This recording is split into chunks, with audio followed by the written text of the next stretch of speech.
Bom, pessoal, então vamos começar aqui mais um estudo. Antes da gente começar, só quero afirmar para os que chegaram mais tarde um pouquinho, que na quinta-feira que vem nós vamos comemorar 90 anos, né, do Luz e Amor, e a gente vai ter a presença do Cosme Massi. Então, semana que vem vai ser interessante. Na Roda Viva do Espiritismo, na Rádio Defran, vai ter o Haroldo, e na quinta nós vamos ter o Cosme, das 8 às 10, para comemorar os 90 anos do Luz e Amor. Então já deixa separado na agenda de vocês aí, já não marquem nada, né, para que a gente possa estar juntos lá, e Nossa, se tiver que perguntas, chique. vai fazer. Semana que vem vai estar legal. Vai estar jóia, vamos aproveitar. Bom, abril de 62, eu vou deixar a Soraya falar o nome do cara, só um minutinho. É um treinamento, né? Isso. Eu consigo. Deixa eu compartilhar aqui, gente. Vamos lá. Vocês já estão vendo? Girá, pode falar. Bom, eu posso falar manda do jeito bala. que eu quiser, né, Marleninha? Tem licença. Marlene que me ajuda sempre, eu vou falar do jeito que quiser. Vamos lá. Girá de Goldenberg. O senhor Parabéns, Soraya. É facinho aí, ó. Parabéns. Eu acertei! Ah, Marlene. Obrigada. O senhor Girard de Goldenberg, antigo aluno da Escola Politécnica, é autor de um livro intitulado Le Monde Spirituel. Agora eu já não sei. Ou A Ciência Cristã de se comunicar intimamente com os poderes celestiais e almas felizes. Essa obra contém comunicações excêntricas que denotam manifesta obsessão e cuja publicação os espíritas sérios lamentam. O autor faleceu em 1858 e foi evocado na Sociedade de Paris a 14 de janeiro de 1859. Pode-se ver o resultado dessa evocação na Revista Espírita de Abril de 1859. A evocação que se segue foi feita em Bordeaux em novembro de 1861. A coincidência das duas evocações é digna de nota. Poderias responder algumas perguntas que desejo fazer? É um dever. Qual a vossa posição no mundo dos espíritos? Feliz, relativamente à da Terra, porque aí eu não via o mundo espiritual senão através da névoa de meus pensamentos. E agora vejo desdobrar-se à minha frente a grandeza e a magnificência das obras de Deus. Deixa eu subir um pouquinho. Mário, consegue aumentar um tiquinho? Só para me ajudar um pouquinho? Melhorou. Numa passagem de vosso livro, que tenho em mãos, dizeis: perguntam à mesa o nome de meu anjo da guarda, que, conforme a crença americana, não é senão uma alma feliz que teve a vida terrena e que, consequentemente, deve ter tido um nome na sociedade humana. Dizeis que tal crença é uma heresia. Que pensais hoje dessa heresia? Disse-vos que tinha visto mal porque, inexperiente das práticas espíritas, tinha aceitado como verdades as coisas que me eram ditas por espíritos levianos e impostores. Mas, em presença de verdadeiros e sinceros espíritas, aqui reunidos esta noite, confesso que o anjo da guarda ou espírito protetor não é senão o espírito que chegou ao progresso moral e intelectual pelas diversas fases percorridas em suas encarnações nos diversos mundos, e que a reencarnação, que eu negava, é a mais sublime e a maior prova da justiça de nosso Pai que está no céu, e que não quer a nossa perda, mas a nossa felicidade. Muito bom. Então, comecinho aqui dessa comunicação do Girard de Goldenberg, né, vamos gastar o nosso francês. Eu quebrei o galho, viu, Soraya? Porque aqui, esse nome aqui do livro, ele está todo em francês na revista. Entendeu? Então eu quebrei seu galho, peguei no Google a tradução e coloquei aqui, ó. Science chrétienne de communiquer intimamente, blá, blá, blá, blá, blá. Tem mais uma linha de francês aqui. Então você está me devendo uma, hein? Está me devendo uma. Mas esse cara aqui, esse Girard, o que ele faz? Ele escreve esse livro, né, O Mundo Espiritual aqui, e essa obra, Kardec vai colocar aqui na introdução, que ela contém comunicações excêntricas, né, que demonstra manifesta obsessão. É um cidadão que se encantou com o espiritualismo, né, não era doutrina espírita ainda, uma vez que ele faleceu lá em 58, esse livro é antes até do Livro dos Espíritos, mas ele escreveu um monte de coisa que não tinha sentido nenhum, né? E aí Kardec coloca uma frase aqui que eu achei interessante, né? Ele vai falar lá que contém essas comunicações excêntricas e cuja publicação os espíritas sérios lamentam. Então me chamou a atenção porque a gente tem muitas publicações que os espíritas sérios deveriam lamentar, né? E eu acho que hoje a gente lamenta pouco. A gente lamenta pouco. Kardec não tinha preguiça de lamentar, não. Ele ia lá, olhava, falava, velho, tá cheio de buraco aqui, tá parecendo um queijo suíço, vamos segurar essa obra, né? E a gente aceita um monte de coisa aqui, né? Eu não vou ficar quieto. Mas a gente aceita uma cacetada de coisa aqui. Então a gente deveria fazer mais isso. Ele já deixa aqui logo no comecinho dessa introdução desse artigo, essa pontuação, né? De que esse cidadão colocou muitas coisas sem lógica, coisas que depois de conhecer, né, a doutrina e começar a compilar, se vê que inclusive era fruto de uma obsessão ali. Ele faz uma nota aqui colocando que eram duas as comunicações, uma comunicação que em 59 foi colocada na Revista Espírita, né, de abril de 59, e essa de 61. Ele chama atenção para a similaridade das duas comunicações. Então, Kardec usava muito esse argumento para poder fazer a identificação dos espíritos. Então, fazia uma comunicação, daí um tempão fazia outra, e ele voltava lá com o rigor científico dele, fazia uma sobreposição para ver se as ideias batiam. Às vezes as formas eram muito diferentes, né? Mas a forma não queria dizer muita coisa para Kardec, porque tinha um médium ali, né? Então, às vezes, o médium, naquele momento, o médium tinha uma forma de escrever, uma forma de raciocínio, e se não fosse uma comunicação mecânica, podia acontecer de ter divergência de forma, mas o conteúdo, né, o pensamento do espírito era o mesmo, era uma coisa que dava para você compatibilizar essas duas coisas. Então, ele vai fazer essa nota aqui. Aí começa a entrevista com o espírito. A primeira coisa que ele vai falar ali é perguntar se ele era feliz, se ele está feliz ali, e ele vai dizer que qual era a posição dele, ele vai perguntar melhor, né? E o espírito vai dizer que feliz e relativamente à Terra, né? Aí a primeira parte interessante é assim, a gente pensa numa pessoa que escreveu Obsediado, um livro, cheio de coisas contraditórias, então, numa visão apressada, a gente pode até imaginar que esse espírito vai ser um espírito que vai sofrer alguma sanção, alguma coisa, porque ele, na verdade, ele acabou criando uma situação que não foi muito favorável, principalmente para o que seria colocado ali dentro do espiritualismo, que transformasse no espiritismo depois, né? Mas não, ele vai dizer que ele era feliz, e aqui ele já justifica, né? Ele via o mundo espiritual através de uma névoa, através da névoa dos meus pensamentos, né? Então, na verdade, a gente começa a perceber aqui que era natural isso, né? Era natural. Eles estavam começando ali a desenvolver esse pensamento espiritualista de novo e com mais intensidade naquele momento do planeta Terra, né? E os espíritos ali iam ensaiando essas coisas. Então ele está mostrando aqui que ele via de forma opaca as coisas e que agora ele estava vendo se desdobrar à frente dele a grandeza e a magnificência das obras de Deus. Então, por isso, até que ele se encontra feliz nesse momento, né? Porque, na verdade, ele se sentir culpado pelo que ele fez, pelo que ele falou de errado, pelo que ele entendeu errado, não. Ele está feliz porque ele está vendo as coisas agora com mais clareza. Então, também achei interessante porque mostra aqui que, às vezes, a gente se apressa num julgamento e não é bem assim que as coisas funcionam ali.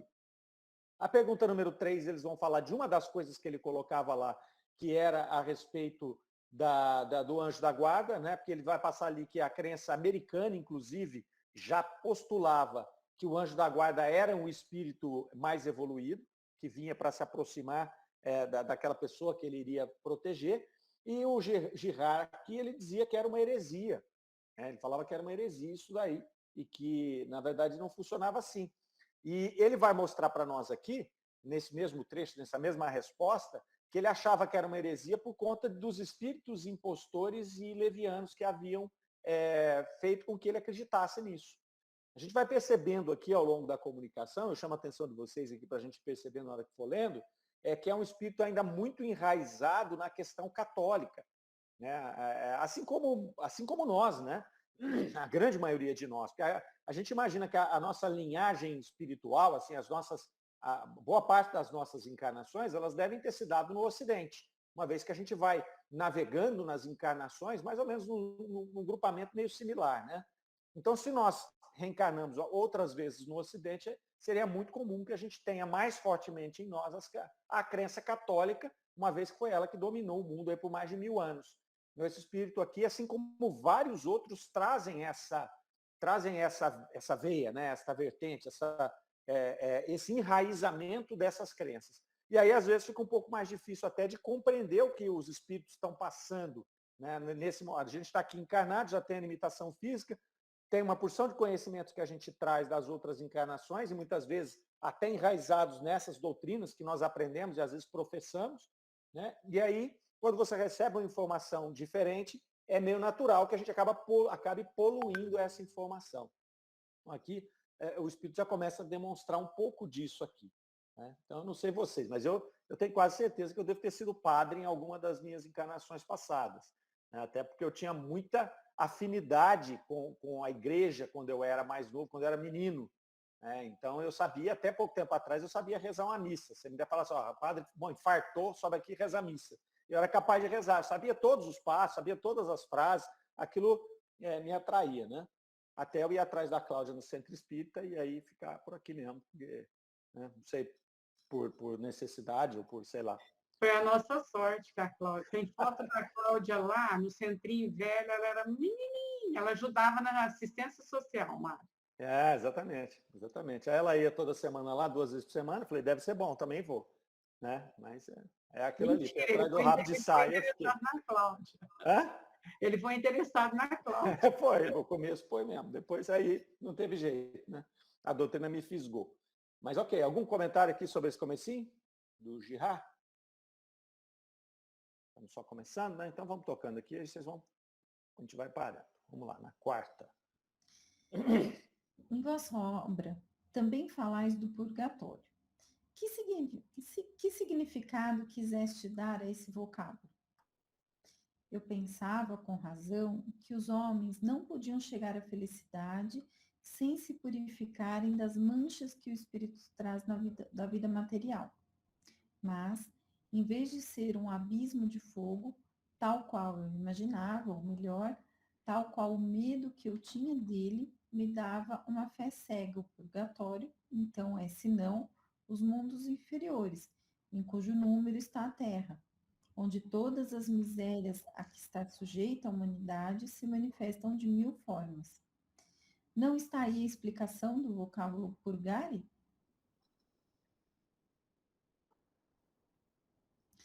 Também dizeis que o vosso anjo da guarda respondeu a propósito do jejum. O jejum é o complemento da vida cristã, e a ele te deves submeter.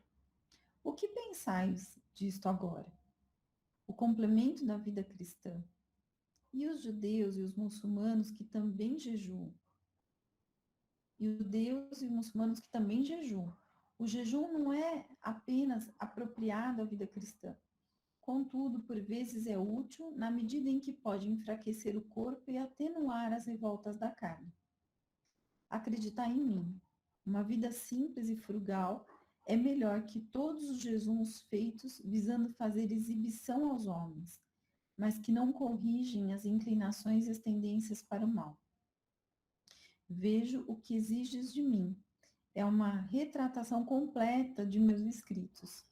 Eu vou-la devo, porque alguns fanáticos, que não são da época em que escrevi, têm fé cega naquilo que então publiquei como expressão da verdade. Não sou castigado por isso, porque agi de boa fé e escrevia sob a influência temerosa das lições da juventude, às quais não podia subtrair a vontade de pensar e agir. Crede-me, no entanto, que será muito restrito o número dos que abandonarão o caminho traçado pelo Sr. Kardec para seguir o meu. Serão pessoas com quem não se deve contar e que são marcadas pelo anjo da libertação para serem arrastadas no turbilhão renovador que deve transformar a sociedade. Sim, meus amigos, sede espíritas. É Gerhard Goldenberg que vos convida a tomar lugar nesse grande banquete fraterno, porque vós sois e nós somos todos irmãos, e a reencarnação nos torna todos solidários e aperta os laços da fraternidade em Deus. Observação. Esse pensamento de que, no grande movimento que deve operar a renovação da humanidade, os homens que puderem causar-lhe obstáculo e não aproveitarem os avisos de Deus, deles serão expulsos e enviados a mundos inferiores, hoje se acha reproduzido por todos os lados em comunicações dos espíritos. Dá-se o mesmo com este outro. Chegamos ao momento dessa transformação, cujos sintomas já se fazem sentir. O pensamento que assinala o Espiritismo como devendo ser a base dessa transformação é universal. Tal coincidência tem algo de característico. Allan Kardec. Perfeitamente. Ele traz uma opção de coisas interessantes aqui, né? A gente vê que ele começa aqui a se justificar, né, daquilo que ele escrevia. Percebe que, pelas perguntas que são feitas aqui, como ele misturou, né, a doutrina católica com os pensamentos espiritualistas que ele tinha, né? Porque é importante essa palavra espiritualista, porque isso não era espírita, ele não tinha pretensão de que o livro fosse espírita, até porque esse termo não tinha sido nem cunhado ainda quando ele escreveu o livro dele. Então, quando ele falava do mundo espiritual, ele estava falando de uma experiência dele com os espíritos, né? Mas ele misturou tudo. Então, ele falava lá do purgatório na obra dele, né? E eles perguntam lá, o que você quis dizer desse vocábulo? E aí ele pensava lá que os homens não podiam chegar à felicidade sem essa purificação aqui, dessas manchas que o espírito traz da vida material, né? Então, percebe que ele tem muito essa história do pecado, né? Do pecado da carne, essa coisa toda. Depois, a doutrina espírita vai desmanchando um pouco essas colocações, porque essas manchas não são as manchas da carne, né? Isso aí tem a ver com Adão e Eva, com o pecado original, esse pensamento. As manchas que a gente traz são manchas do espírito, que às vezes a gente traz de outras encarnações, ou às vezes a gente até cultiva ou cria novas manchas nas nossas escolhas dessa encarnação. Então, na verdade, aqui ele está fazendo uma colocação aqui do corpo, como se fosse o corpo que causasse isso, né? O fato de estar encarnado fosse isso. Pelo menos eu entendi um pouco assim. Ele vai fechar ali, ele vai falar ali, tentando sair meio pela tangente, né? O purgatório não é senão os mundos inferiores. Então, aqui ele vai juntando essas peças depois. Mas ele faz isso de uma maneira bem imperfeita, porque ele traz ainda essas impressões muito fortes nele. Tanto que a hora que ele fala do jejum, né? Que é na pergunta número 5, olha lá, ó, ele tinha falado sobre o jejum. Ele falou que o jejum é o complemento da vida cristã, e a ele te deve submeter. E aí Kardec pergunta para ele se ele ainda acreditava nisso. E aí ele fala que não, de jeito nenhum. Né? Não é uma conduta cristã, porque os muçulmanos e os judeus também jejuam. Então veja que ele misturou um pouco as coisas, né? Porque Kardec estava perguntando aqui do jejum em si. E aí ele ainda fala lá, ó, na medida em que pode enfraquecer o corpo, atenua as revoltas da carne. Porque esse é o espírito do jejum como se prega, né? É você enfraquecer o corpo.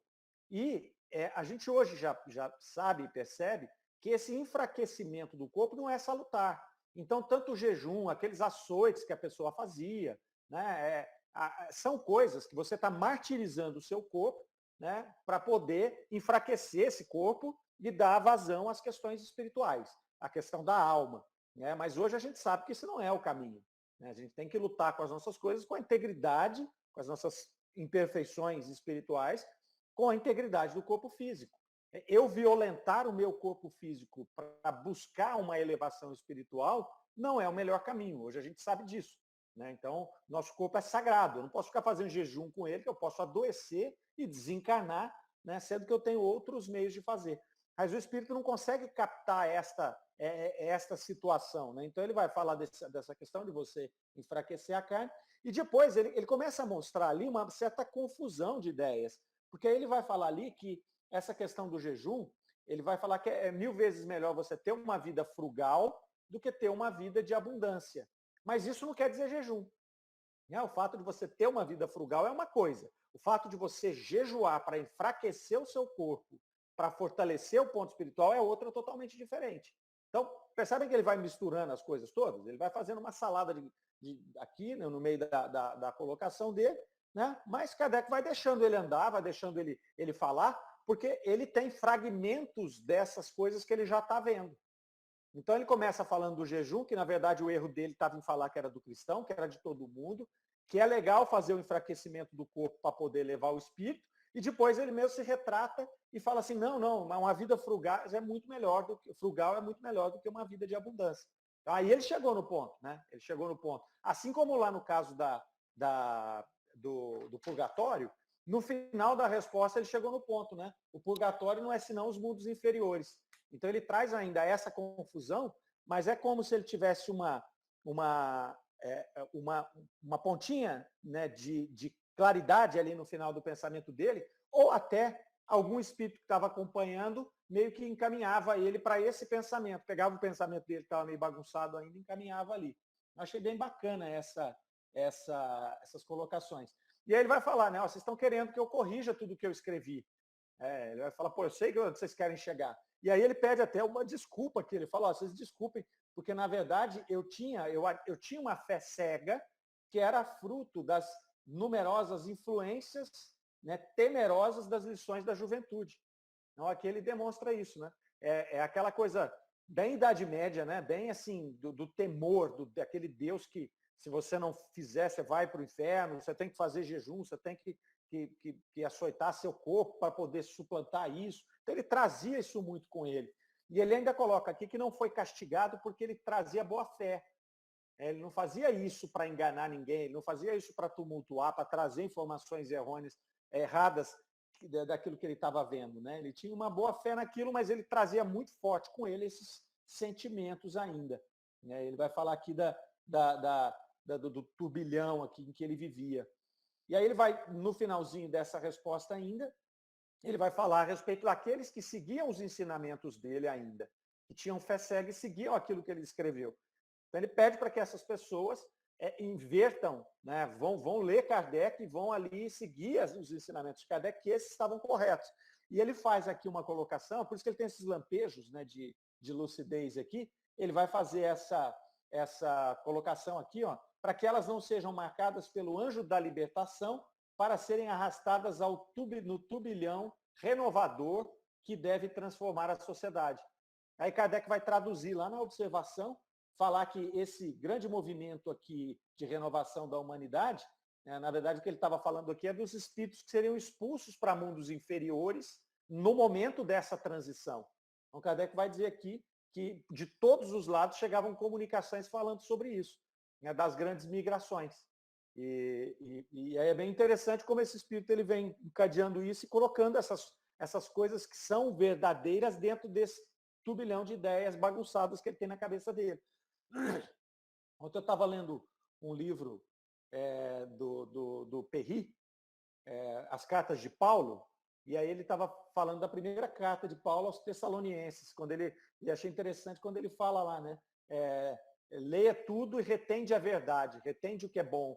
Então, Kardec colocava muito isso. Então, quer dizer, a obra desse cidadão aqui, os pensamentos dele têm coisas boas. O que a gente precisa é saber separar, né? Saber separar. E qual é o filtro que nós temos? Qual é a peneira que nós temos? A doutrina espírita. Por isso que a gente insiste tanto nisso, né? A partir do momento que a gente conhece a doutrina espírita, a base da doutrina espírita que está em Kardec, você pode ler qualquer coisa que você vai reter, né? Você vai reter, você vai catar feijão, como o próprio Cosme fala para nós, né? Catar feijão, pegar o feijãozinho que é bom e separar. Então aqui nessa bagunça aqui tem uma opção de coisas legais, e aí Kardec faz essa tradução aqui no final da observação aqui, falando sobre essa migração dos espíritos no momento dessa regeneração da humanidade, desse momento de renovação da humanidade. E é legal que até a linguagem dele, né? o anjo da libertação para serem arrastados no turbilhão. É uma linguagem assim bem apocalíptica, né? Uma linguagem até bem voltada para aquelas questões mais um pouco mais simbólicas, que foram escritos entre os livros do Antigo Testamento. Né? Comentários? Pelo menos aqui para mim congelou um pouquinho o finalzinho da sua fala. Para todo mundo? Onde que eu parei? Só o finalzinho aí que você fala de Kardec não deu para ouvir. Ou vocês ouviram? Não, também travou para mim. Eu estava falando aqui, ó, que ele coloca aqui, né, a fala dele, né, que as pessoas serão marcadas pelo anjo da libertação para serem arrastadas no turbilhão renovador. Então, eu estava falando que a forma dele se expressar é uma forma simbólica, assim, carregada do simbologismo, até usado muito no Velho Testamento, né? E quando eles iam falar as coisas, não dava para falar para as pessoas, na época do Velho Testamento, que ia haver uma renovação no planeta, que ia passar para um planeta de regeneração e que as pessoas iam ser exiladas para outros planetas inferiores. Não existia esse tipo de conhecimento de base para poder suportar uma informação como essa. Então, o que eles colocavam era isso aqui, né? Você vai ser marcado pelo anjo da libertação. Então, quer dizer, hoje você consegue ler aquilo e traduzir usando essa base que a gente tem com Allan Kardec. Eu acho que foi mais ou menos isso aqui que eu fechei aqui. Comentários?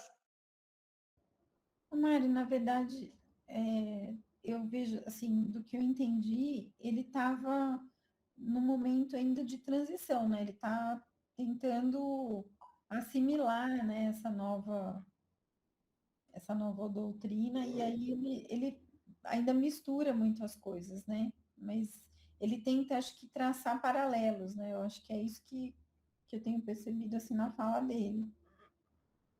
Eu também percebi a mesma coisa. Eu achei até bastante interessante, né, a gente colocar essa vertente aqui, porque demonstra essa situação, né? É bacana porque essas comunicações vão mostrando para nós como que é esse processo de a gente acordar no plano espiritual com as nossas crenças, com as nossas ideias, né? E por mais que se mostre o que é no plano espiritual, a gente não se despe das nossas ideias e assume as outras imediatamente. Então você percebe aqui que era um homem culto, né? Era uma pessoa de uma cultura ampla, uma pessoa, um escritor, não é qualquer um que é escritor, né? Então você percebe que é uma pessoa culta, uma pessoa que tinha condição de um esclarecimento. Mas ele fala ali lá no comecinho, né, que as coisas, ele via sobre um véu, como se fosse uma nuvem, e começa a se dissipar. Mas eu também percebi assim, Soraya, que ele está organizando os pensamentos dele. E ele tem que deixar uma porção de coisas que ele tinha, que era cara para ele, que ele deve ter defendido muito, para agora, para poder absorver esses novos ensinamentos. Agora, olha só, como a coisa é complicada, né?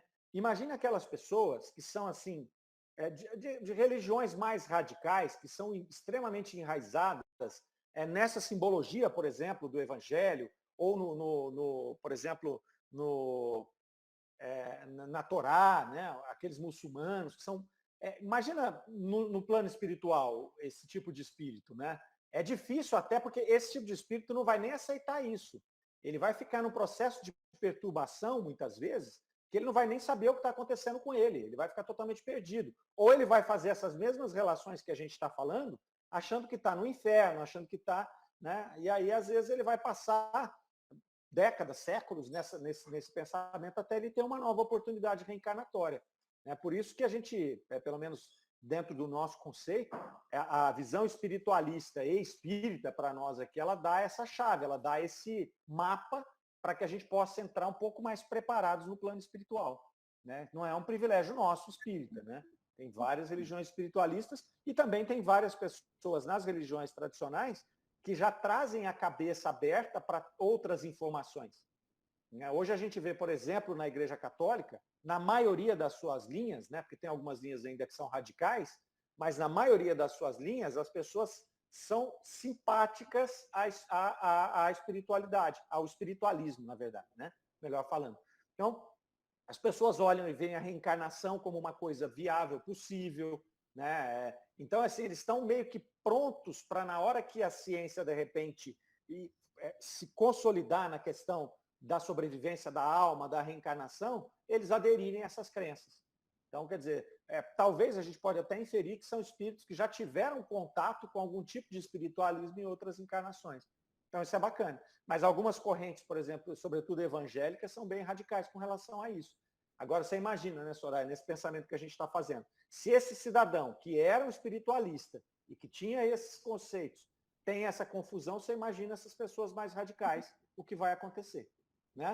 Por isso que aquele manejo, né, psicológico, que a gente sempre fala, que você coloca, ele é tão importante para esse tipo de espírito, né? Porque você tem que vir mostrando as coisas de uma maneira que ele possa compreender. Né? Não é assim, você morreu, você tem aí um perispírito e você pode agora tomar a forma que você quiser, como que a pessoa vai entender isso? Não tem nem como, não tem nem lado. Eu acho que a gente precisa tomar cuidado com a empolgação, né? Quando a pessoa se abre, a gente precisa, eu falo assim, a gente não pode empolgar, despejar tudo, né? Deixa ela experimentando um pouquinho, devagar, ela vai te perguntando, porque com a gente é assim também. Eu me identifico muito com ele, porque eu acho que eu vivi um pouco disso, porque eu fui criada, apesar dos meus bisavós serem espíritas, a família é uma bagunça, assim, né? Eu acho que era todo mundo aquele meio católico, né? E o catolicismo, eu percebo assim, eu fui até os 14 anos eu frequentei a igreja católica. E ele te traz pronto, né? Ele te traz as explicações, alguém te apresenta isso pronto. E quando eu comecei a me interessar pelo espiritismo, e foi por vontade própria, porque eu frequentava, mas muitas coisas eu não tinha respostas. E aí eu comecei a me interessar. Aí o movimento é você começar a se interessar, mas olha quantos anos, hoje eu tenho 48.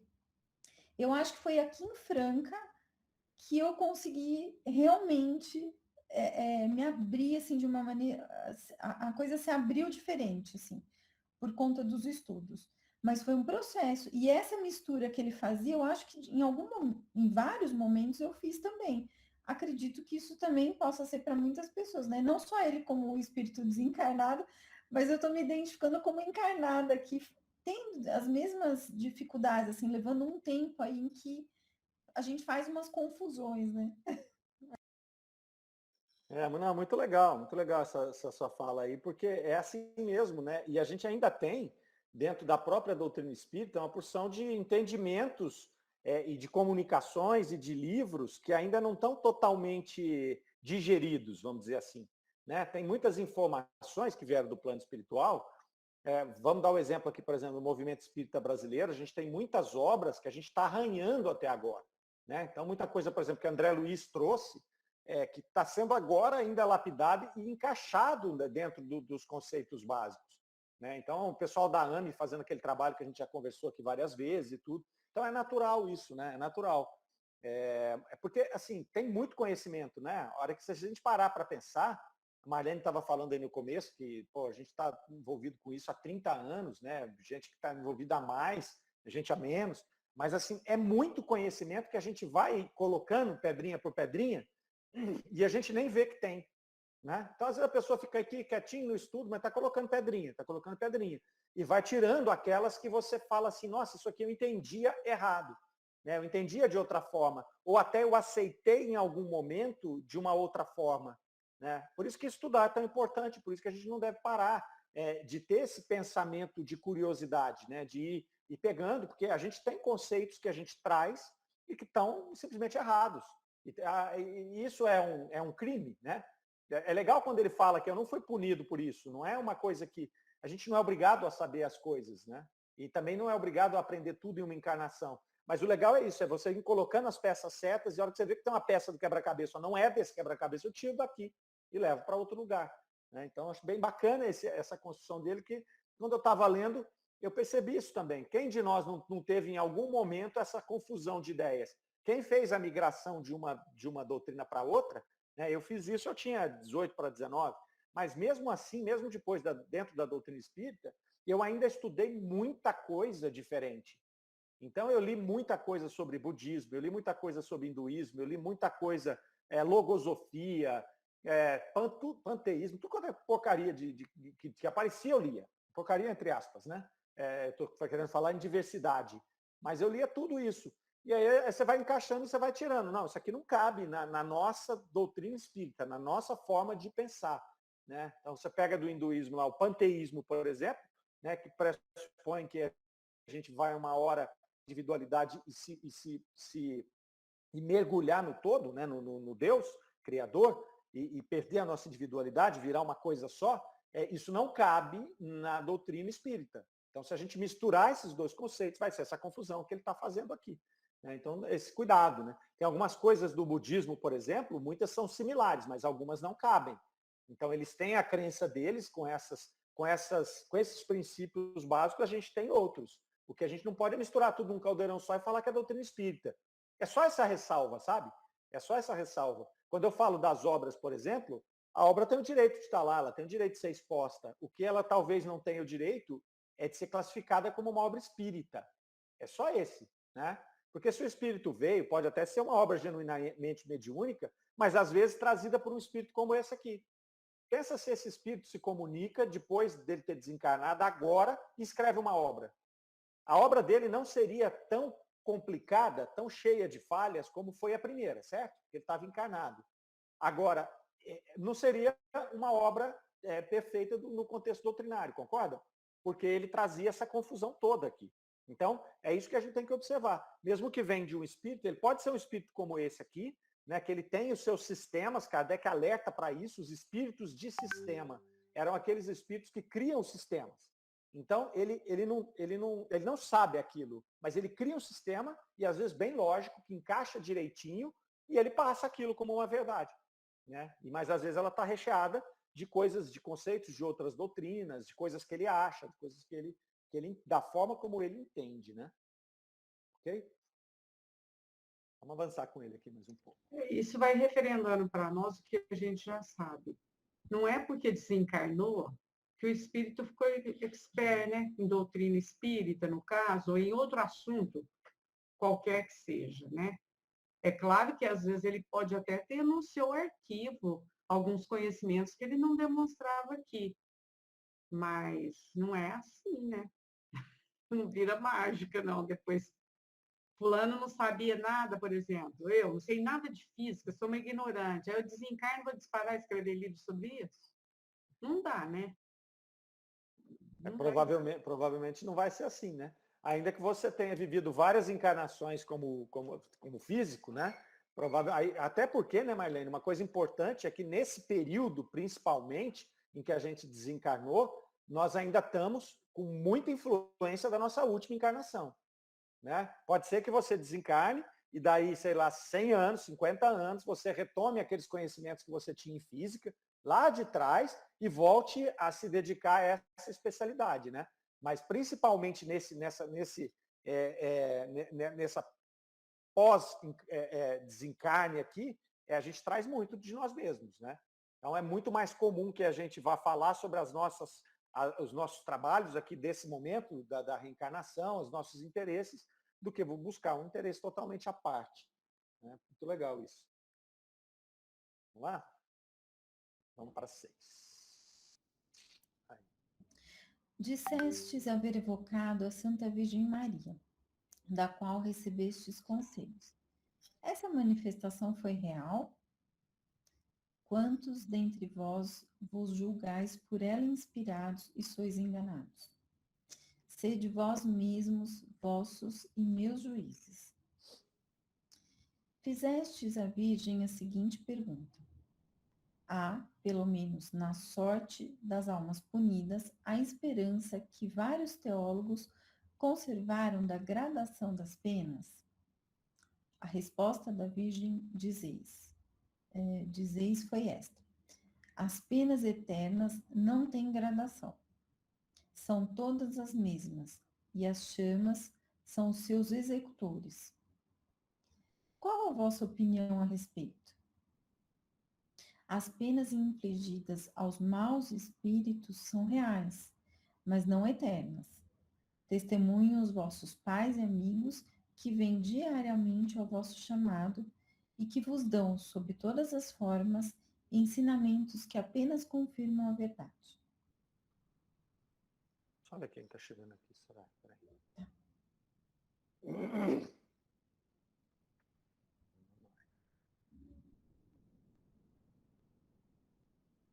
Pode seguir. Alguém da assistência pergunta se o fogo queima fisicamente ou moralmente. Fogo moral. Espontaneamente, o espírito continua. Caros irmãos em espiritismo, vós sois escolhidos por Deus para a santa propagação. Mais feliz que eu, um espírito em missão na vossa terra vos traçou o caminho, no qual deveis entrar com passo firme e determinado. Sede dóceis e nada temais, pois esse é o caminho do progresso e da moralidade da raça humana. Para mim, que apenas tinha esboçado a obra que vosso mestre vos traçou, porque me faltava coragem para afastar-me do caminho batido, tenho a tarefa de vos guiar a situação de espírito no caminho bom e seguro onde entrastes.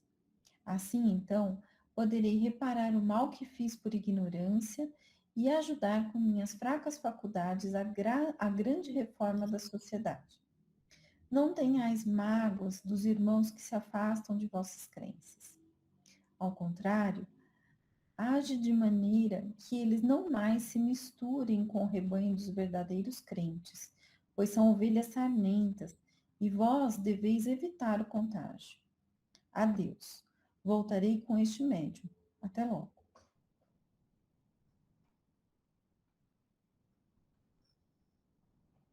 Pode ler a nota aqui, Soraya, por favor. Gerhard Goldenberg.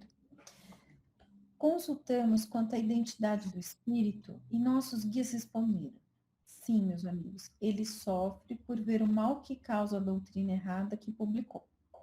Mas já tinha espiado esse erro na Terra, porque era obsidiado e a doença de que morreu foi fruto da obsessão. Tudo bem. Vamos lá para 6, né? Na 6, quando ele fala lá que eles perguntam a ele, porque ele tinha dito que tinha evocado a Santa Virgem Maria, né? E que ele havia recebido conselhos. E eles perguntam se foi real essa manifestação. E ele vai dizer, né?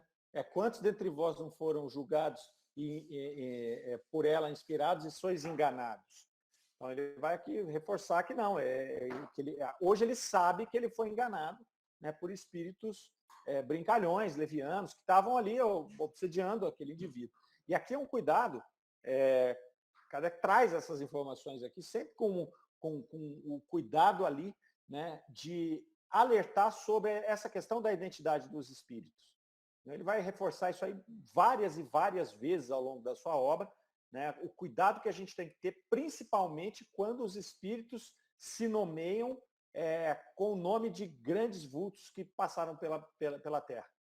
Né? Então, você recebeu uma comunicação, o cara escreve Sócrates, Jesus, Santo Agostinho, tem que redobrar o cuidado. Né? Aliás, tem que, a maioria esmagadora das vezes, vai ser um espírito mistificador que está usando um desses nomes para impressionar. E aí, se o médium não está preparado, acontece como esse indivíduo aqui, que ele se acha merecedor de receber uma comunicação de um espírito desse escalão. E aí ele vai virar joguete desses espíritos, principalmente porque eles vão grudar nele e eles vão aparecer várias e várias vezes, e aí ele vai se deixando envolver, vai se fascinando por aquele processo, e aí ele acaba como o nosso colega aqui, o Gerhard Goldenberg. Ele vai falar que, olha como é interessante a linha de pensamento dele, né? A pergunta 7 vai falar que ele fez para a Virgem a pergunta lá, se há pelo menos na sorte das almas punidas a esperança de vários teólogos conservaram na gradação das penas. Então já tinham teólogos naquela época que já estavam falando nessa gradação das penas. Porque no começo não tinha isso. Era assim, pecado é pecado. Você vai para o inferno ou você vai para o céu. Pois eles criaram o purgatório lá até como uma forma de comércio ali para poder vender as indulgências, e senão todo mundo também achava que ia para o inferno. Então o cara já desanimava no meio do caminho. Já que eu vou para o inferno mesmo, deixa eu ir direito. Porque tanto faz. Tanto faz eu roubar uma laranja ou eu matar uma pessoa. Se pecado é pecado e qualquer pecado me leva para o inferno, concorda que fica difícil? Eu discutindo com um amigo meu, um dia a gente viajando, um funcionário meu muito antigo, e ele é um evangélico, assim, de uma linha muito radical. E aí eu comecei a conversar com ele sobre isso. E ele falou, Mário, pecado é pecado. Aí eu falei, Paulinho, vai ter só você no céu, então, cara. Porque ele é um cara reto mesmo. Mas eu falei, vai ter só você vai ficar sozinho lá. Porque não vai ter mais ninguém. Né? Porque dentre nós aqui, a gente comete faltas o tempo inteiro. Então, E se as ele teólogas ficasse nessa época já... sozinho lá, já era um inferno também, né, Mário? Aí ele Eu, por estaria no exemplo, se eu inferno. ficar sozinho, não tiver com quem conversar, eu estou no inferno. Ô Marlene, minha mãe que fala, minha mãe um dia tretou com testemunha de Jeová na porta de casa, esses que vêm vender livro, o cara queria que ela comprasse o livro, ficou pentelhando ela, e falou, a senhora tem que comprar o livro, porque se a senhora ler esse livro, a senhora vai para o céu. Aí minha mãe falou para ela assim, mas e se a minha família não comprar esse livro e não ler esse livro? Minha família não é testemunha de Jeová. E ele falou assim, não, mas aí a senhora vai e eles não vão. Ela falou, o que eu vou fazer lá sem minha família? A mãe falou pro cara, pode ir embora. Eu quero ir onde minha família está. Se estiver tudo no inferno, eu quero ir para lá. Mas Mas é é que isso, você vai estar ela foi sozinho lá. super sábia, né? Ela sempre tem essas tiradas aí. Mas o que acontece aqui, né? Já tinham teólogos que falavam dessa gradação de penas. E aqui ele começa a resposta dele no enraizamento de que não tinha gradação. E ele vai mudando a resposta dele no final. Né? Então ele começa aqui, ó.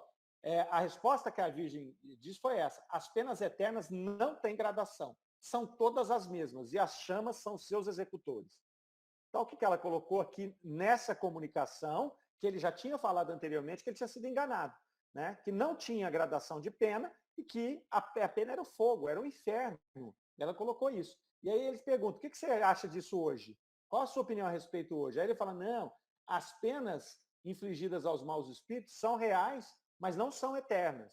Né? O testemunho dos vossos pais e amigos, então ele começa a mudar a resposta dele, né? Ele vai amenizando a resposta dele, mas ele ainda traz esse sentimento, né, que ele tinha ali quando ele estava provavelmente sendo enganado por esses espíritos aí, que vinham mais para tumultuar o processo, né? Porque você veja, os teólogos mesmo, que eram os estudiosos ali, sem falar em espiritualismo, já estavam fazendo doutrinas e sistemas, né? Pode ser usada essa palavra, dessas penas progressivas, né? Que não são as penas padrão. Por quê? Porque não é lógico. Deus não seria justo e bom se ele punisse quem rouba uma laranja igual quem mata uma pessoa. E se você tem céu e inferno, né? Depois eles criaram o purgatório para encaixar essas coisas ali, mas como é que você vai fazer? Se você não tiver penas gradativas em função do erro da pessoa, Deus não é justo. Deus não seria justo. Então eles não estavam nem falando em sobrevivência da alma no sentido da individualidade e muito menos de reencarnação. Eles não estavam falando sobre isso, né? Porque na verdade a gente vai se depurar e a partir daí, né? A partir desse conhecimento. E aí ele segue aqui, eles perguntam a respeito desse fogo que ele está falando, se era um fogo físico ou um fogo moral, ele vai dizer, não, fogo moral. Então ele já está começando a enxergar as coisas, né? Ele já está vendo que não é bem assim.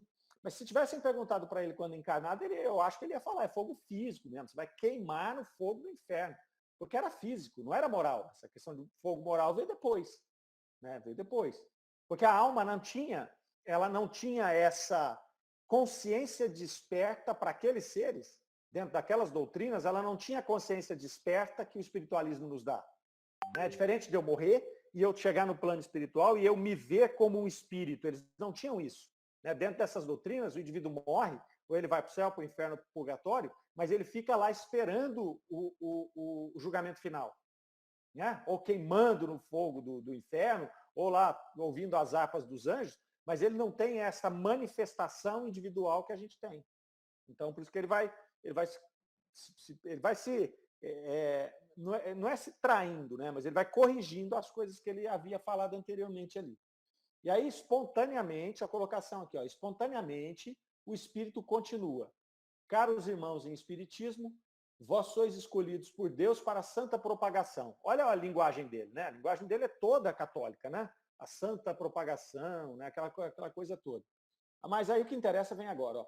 Mais feliz que eu, um espírito em missão da vossa terra vos traçou o caminho do quais deveis entrar em passo firme e determinado.